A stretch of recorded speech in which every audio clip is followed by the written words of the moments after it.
How to fix Venmo not working on Android. So if the Venmo application is malfunctioning or if it is not working on your device for some reason, there could be various reasons for this.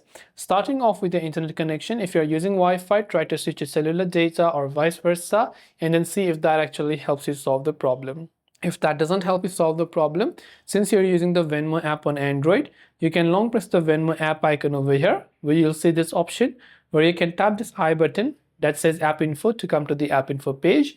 Just bear in mind that this option will be available on any Android device, so you just have to go to the app info page based on whichever Android phone you're using.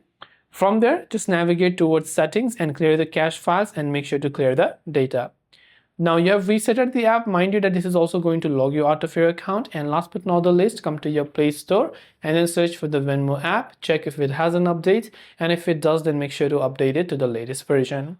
And hopefully this way you will be able to fix if the Venmo app isn't being able to work on Android. If you have got any further questions, do feel free to leave them down below. As always, thanks for watching and see you soon in our next video.